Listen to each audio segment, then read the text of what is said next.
Governor Keeley, and today you will learn about my role in state government and how I compare to my friend, President Eisenhower, and his role in federal government. As governor, I am responsible for leading the executive branch of government in the states. This means that I pass bills, I appoint officials, I prepare the state budget, I plan for economic growth, I propose legislation, I carry out laws, and I coordinate the executive department of the state government.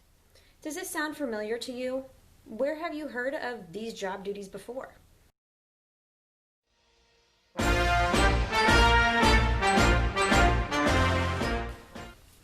The three branches of government really work together to create an efficient system in the best way that we can. To help me carry out my job, I have the assistance of the Lieutenant Governor. Think of the LG as what the Vice President does for the President. I also have other executive officials that advise me on important matters. You may have heard of the Attorney General or Secretary of State, for example. If you take a look at the diagram, you will notice many similarities between the branches of government of federal government and the branches of state government.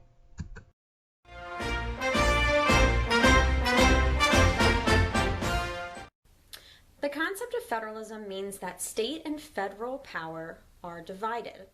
This was established with the creation of the Constitution.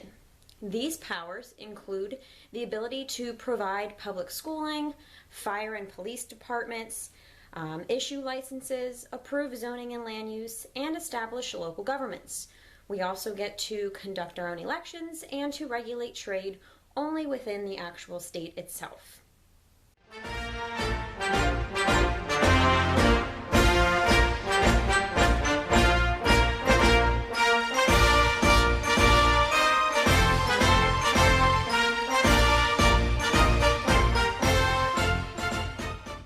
Well, like Governor Keeley stated, I have almost the same exact duties, except with more power.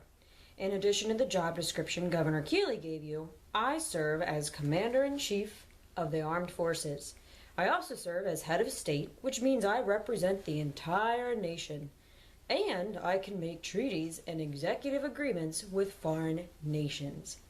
Both of us can also pardon criminals, appoint judges to the courts, and veto legislation, just to name a few similarities.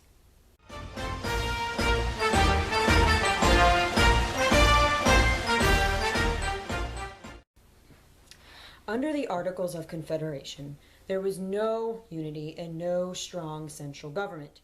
Each state saw itself basically as if it were its own little country. Long story short, it was an inefficient system, so the framers created the Constitution, which would allow each state to still operate as a semi-autonomous entity, but also allowed for a stronger central government to unify the nation. United we stand, divided we fall.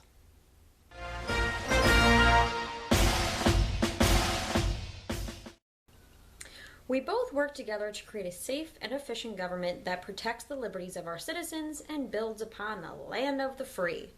A few moments ago, we discussed the powers that were just reserved to the states. However, there are also powers that are listed in the Constitution only for the federal government, known as enumerated powers.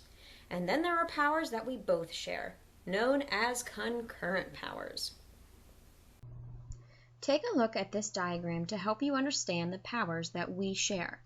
Only the federal government can print money, declare war, create an army, make treaties, regulate interstate trade, and establish a citizenship process. However, both of us can collect taxes, a very important task, build roads, establish courts, make and enforce laws, although state laws cannot interfere with federal laws, and we can also borrow money, just to list a few.